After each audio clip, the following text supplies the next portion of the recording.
Hello, everyone. In this video, I'm going to talk a little bit about free will, determinism, and responsibility.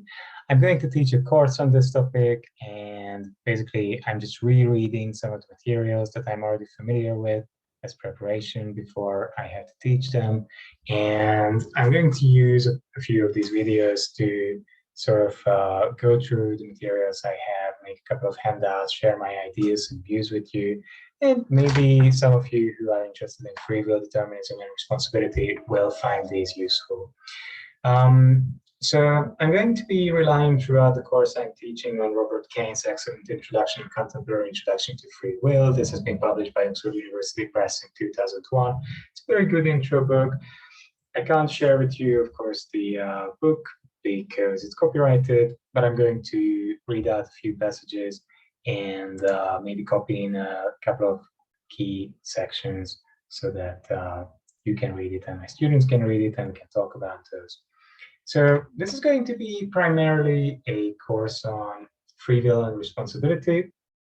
But of course, you cannot discuss free will without going into determinism. So there's a little bit of metaphysics in there and a fair bit of ethics as well. As you know, the free will problem is that either we are free to determine what we want to do, and then our actions are free. That would mean that we are the sources of our actions. We have control over what we do, or something else, maybe some of our unconscious psychological states, some of the social factors that influence who we became, like economic factors, educational factors, cultural factors influence our actions, or maybe something even more fundamental, our body works and there's no freedom, everything is strictly determined.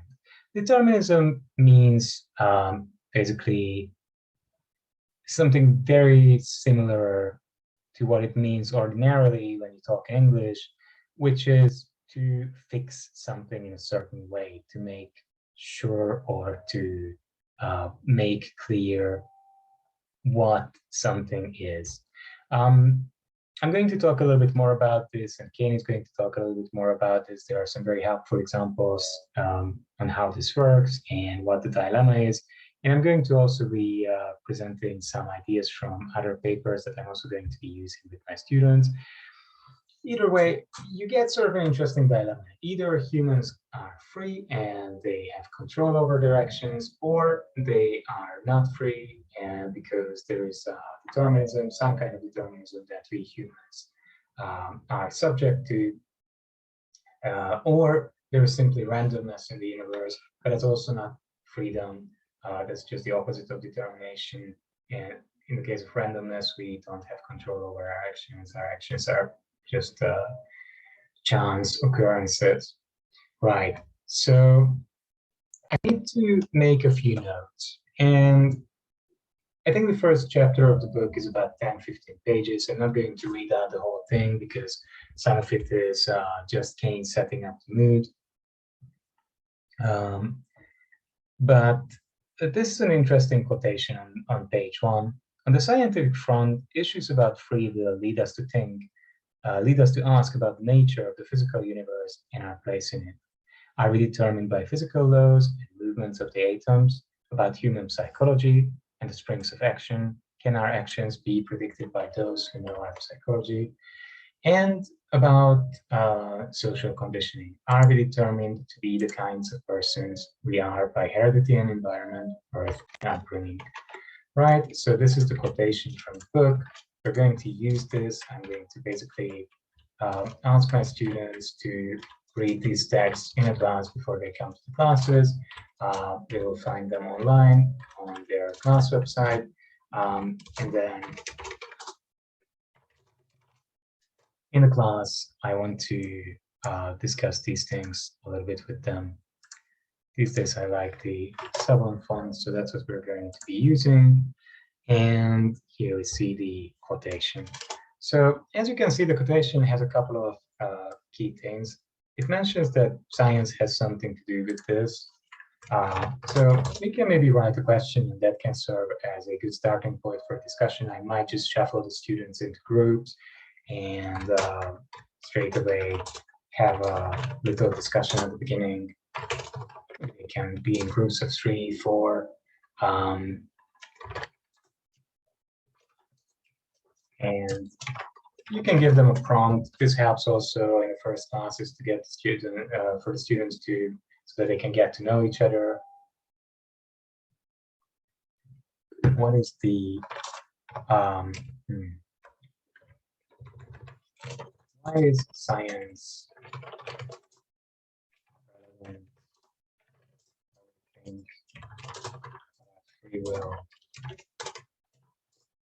because scientific scientific ideas about how the world works contrast the idea that there's free will. So this can be a first thing. This is a nice thing to start their discussions with. You can look at the psychology is mentioned separately from science. Why is psychology mentioned separately from science? The correct reply to this will be, of course, that when we are talking about science in the sense in which Kane talks about it in the book, you're mainly thinking, as you see, about physical laws, movements of atoms, so fundamental physics mostly, sometimes other natural sciences as well, maybe chemistry of your brain, and some related things, but usually it's fundamental physics that philosophers are interested in when it comes to free will. And about social conditioning. The social conditioning is obviously something that's a little bit broader than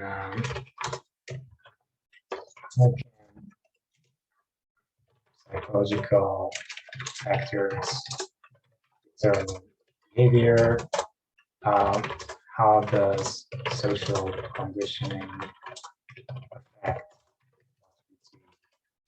All right, so these are some very, very simple questions, but they're good enough to get a discussion going. Obviously, the students will probably have some ideas about them, even if they are first years. Usually the groups I'm teaching at this particular university in Tokyo have mixed groups where there are a few first years, mostly second and third years, and then a couple of people in their final year. Right, so this is pretty good. It's a good place to kick off. And of course, there are a couple of clues that students can rely on. And this is a good way into the discussion. You can stop here a bit and listen to their ideas, maybe use some kind of digital tool, like some kind of sticky notes tool, and they can put their ideas or the outcomes of their discussions on there.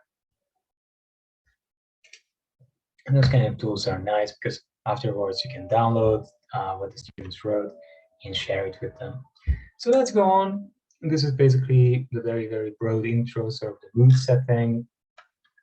And Kane mentions that in philosophy, debates about free will lead to issues about crime and punishment, blameworthiness and responsibility, coercion and control, mind and body, necessity and possibility, time and chance, right and wrong, and much more. Yep, that's exactly true. And then he goes on to describe what he means by freedom. So what is really the kind of freedom that is at issue here? What are we actually talking about? And Kane goes on in a very nice way. I think this is very readable, both for philosophy students, professionals, but also just educated people who are interested in the topic. I would certainly recommend this to any scientist or science student or lawyer, doctor, anyone who wants to know a little bit more about what philosophers are doing and saying about these things these days.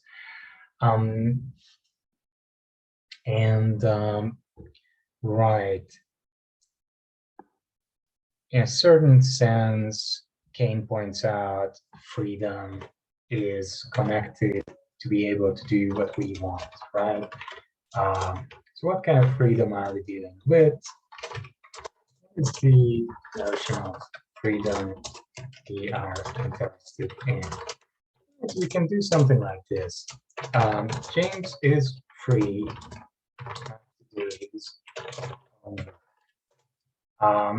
Sarah is free to move. hobby, or maybe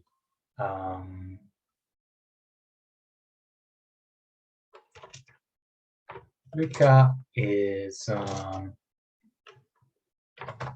free today. He has no school or work. And there's maybe another notion of free that we can think about here, and that would be something like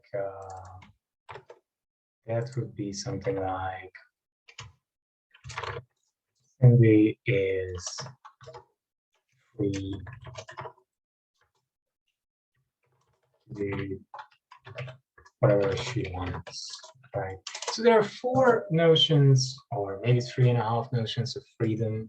What does free mean in these sentences, right? So this can be a way to think about free. What I would expect as a reply is that in the first sentence, basically, it means that James doesn't have to do his homework, right? If he doesn't do it, that's also okay. In the second one, I would want people to think that it is about Sarah's freedom, in the sense that if that is what she would want to do, she would be able to do it. She would be able to leave the room. She's under no compulsion to stay there, and the room is not locked.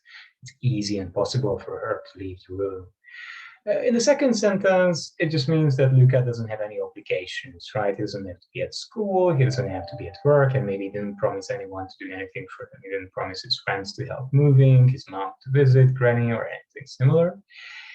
Now, the last sentence is maybe the most abstract, and that's sort of closest to the kind of notion of freedom, conception of freedom that we are going to be working on in this class.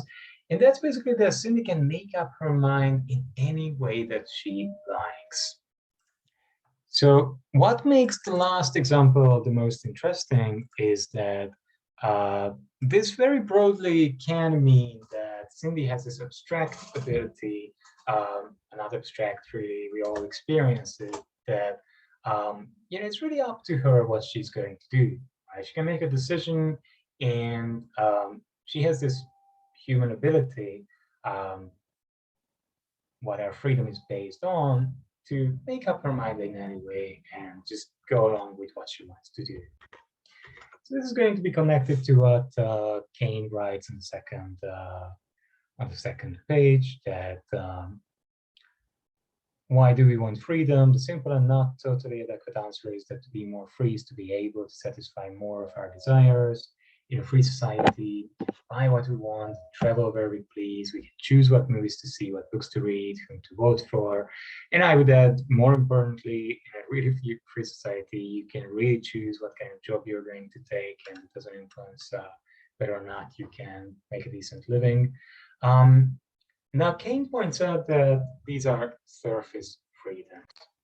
So what is the difference between surface freedoms and what Kane calls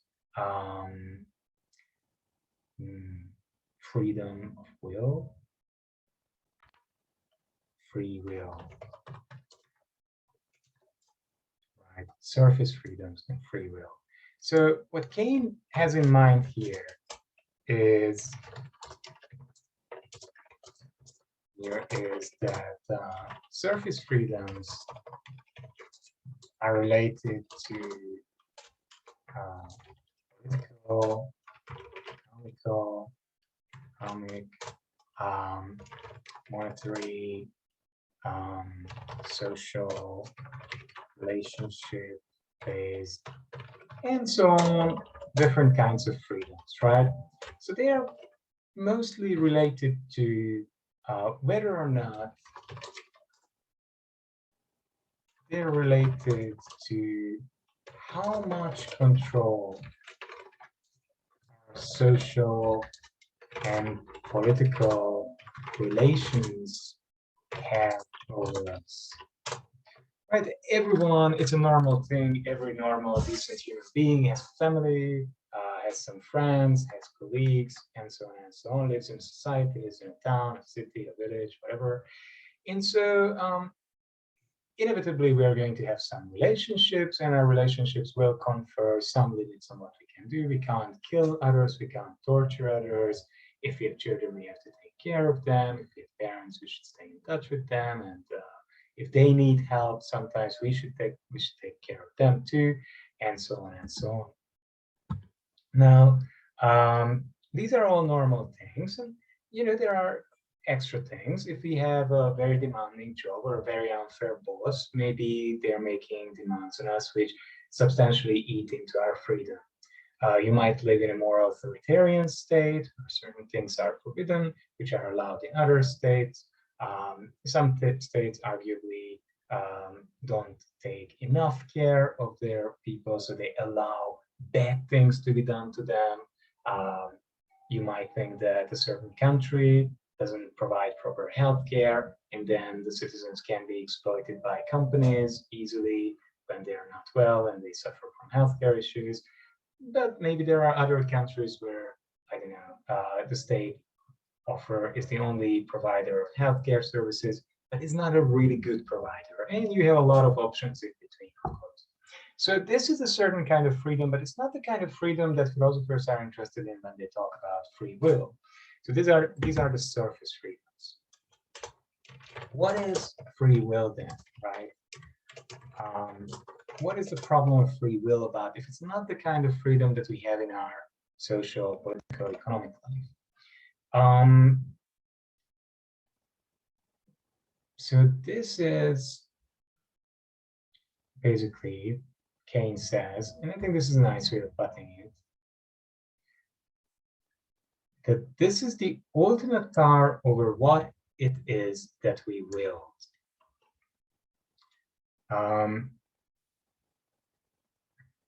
So the important thing that we want to discuss here is whether or not, in the end, we are the ones who have the power. This is not the quote we want. So what we do want here is to have ultimate free will. And yeah, so this is the kind of thing, right? So free to act or choose what we willed. So freedom is going to be being free to act. You see, we can work with the quote, to choose what we will, and to have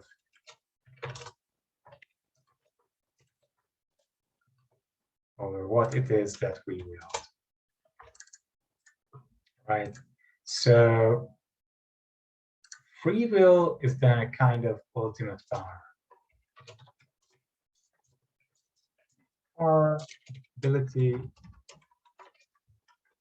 something that we can do, something that we have, and enables us to do certain things. This sounds a little bit abstract, I'm sure, but if you think about it, we know of plenty of different things that have abilities, like what kind of abilities, what kind of powers or abilities do things around us have? Well, glass has the ability to break.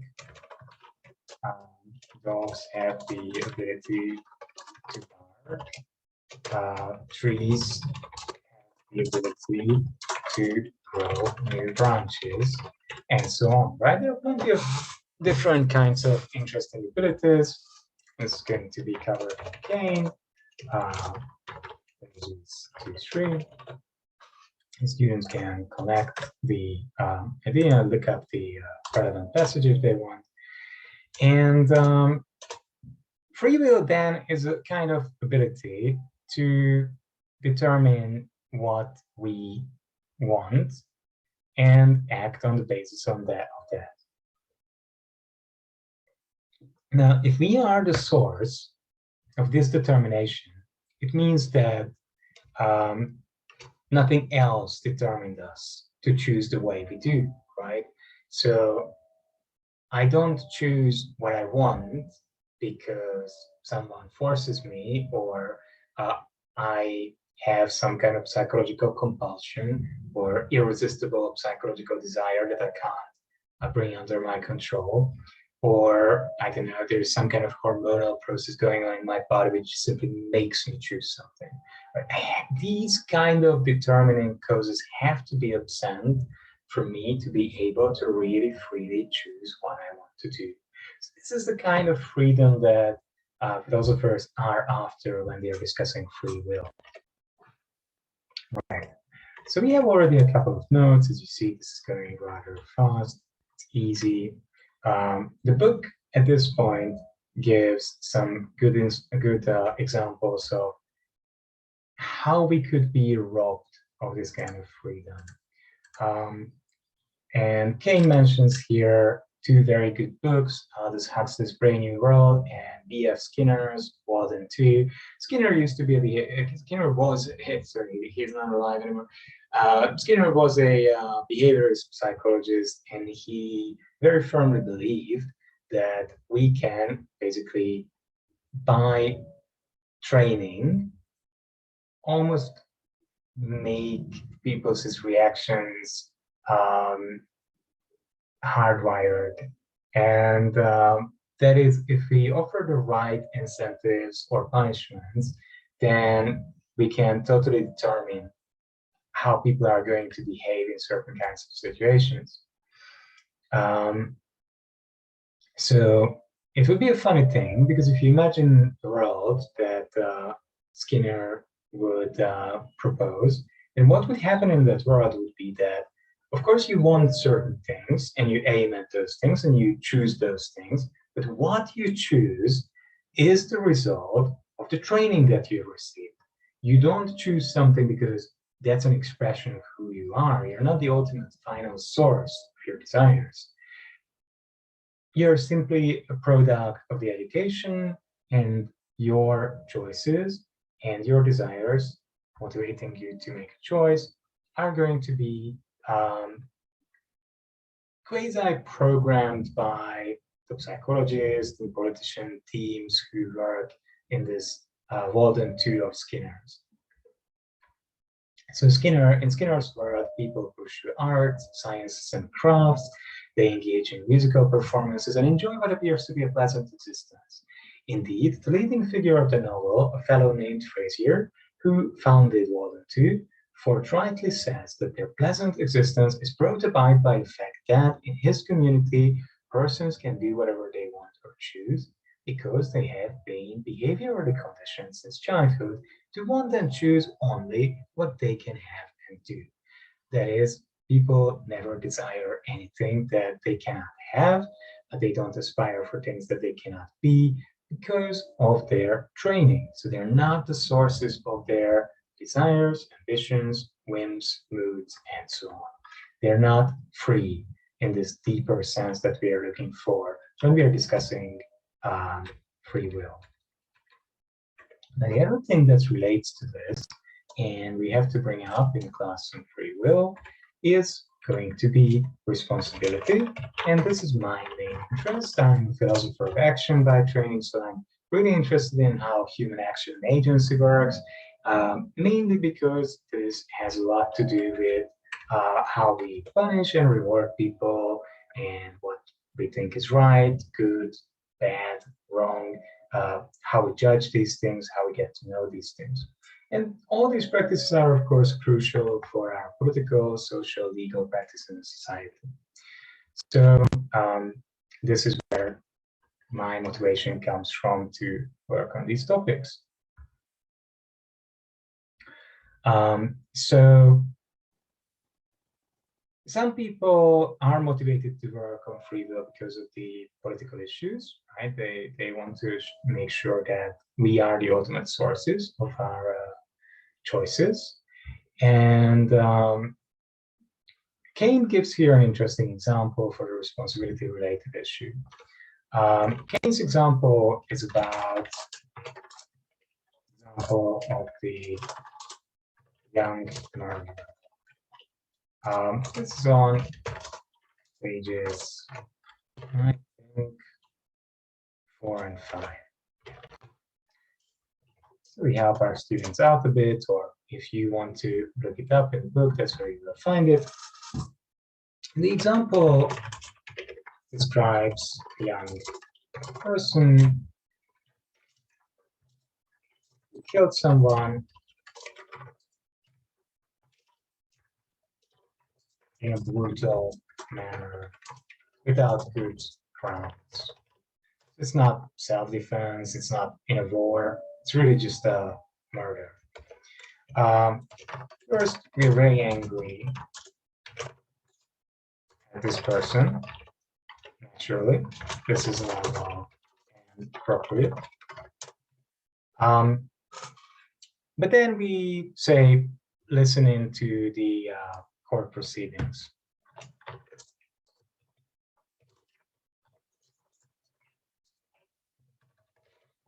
We find out that this person has been neglected and abused, not just a little, but severely during their childhood. They grew up without a family and in destitute, so very poor, very bad circumstances, and they have been influenced by a gang who turned him into an addict.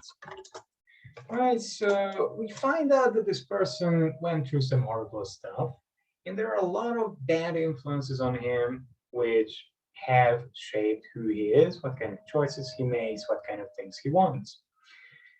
And Kane suggests that at this point, we might still feel angry and think that what the person did was horrible, but we might also think that he is not entirely to blame. Some blame is due to, or some blame should be allocated to the sources of the influences which turned the young person into the brutal murderer. So we might blame society to some extent, because why aren't we providing better care for people who whose family is not able or cannot for some reason look after them? Why did we never intervene? Why are there gangs? Why are we tolerating this? Why are politicians so corrupt and police and the military so corrupt that they allow drugs into our countries? Obviously, these are things that could be policed much more effectively, but some people are making a lot of money on them. So why do these things happen? And we might think that, yes, we still think that this person should be blamed. They maybe need to be under, they might need psychological therapy. They should go to jail if that can help them in some way and protect others from them. But there are also other people who are responsible. So what this shows is that responsibility is dependent, at least partly, on freedom. The young murderer was in some substantial ways influenced to become the kind of person who makes horrible choices and commits horrible crimes. He had no control, especially as a child, as a young child, over the influences on him. And even after that, he might have been vulnerable. kind of being vulnerable.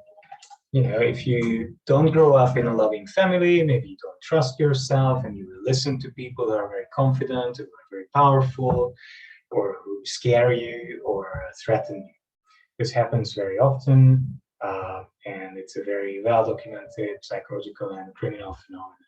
In these cases, it's not entirely the fault of the people who are vulnerable in these ways that they do something bad, and the people who motivate or force them to do something bad are the main culprits.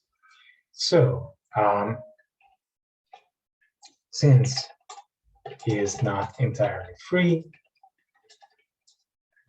this should be reflected in our attitude and the judge's sentence, right? So freedom and responsibility are also connected. Right. Okay, so now the next thing is necessity. This is very interesting and maybe the most tricky thing.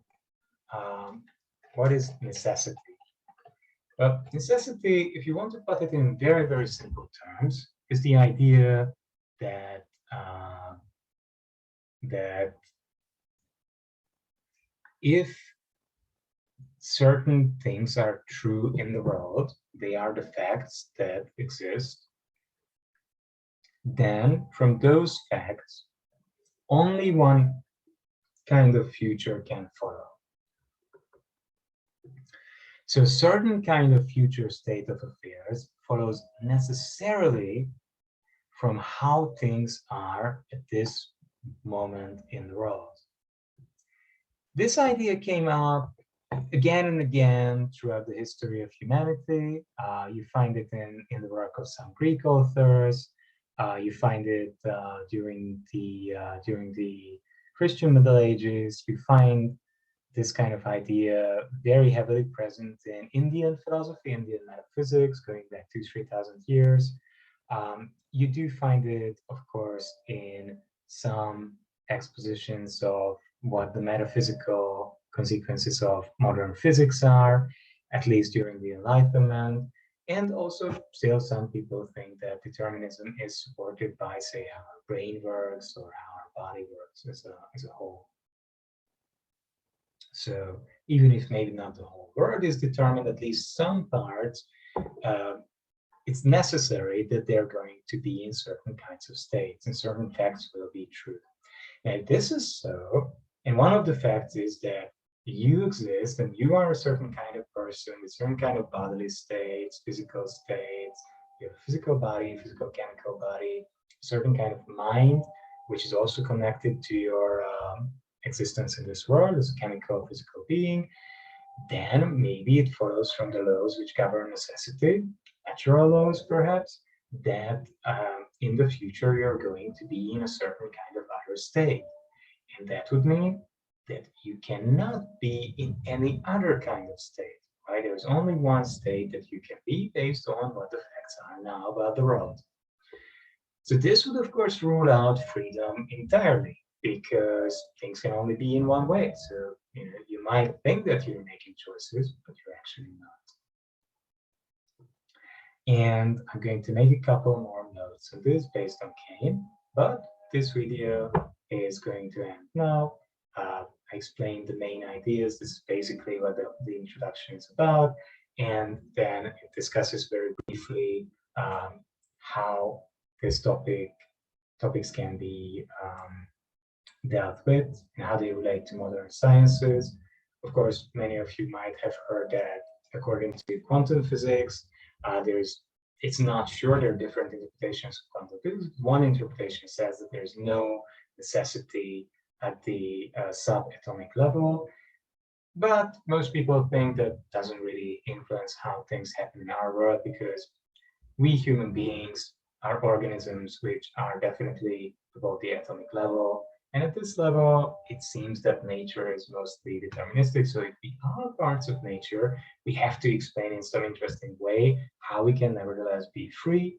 or what exactly our freedom means. What are the limits on our freedom? In the next chapter, I'm going to make a video about that in the next days. We're going to be talking about compatibilism, which is the idea that determinism is true, there is necessity in the world, but freedom means something that is compatible with necessity. Thank you so much for your attention today. Have a lovely day or evening, whatever time is where you are now, and I'll say goodbye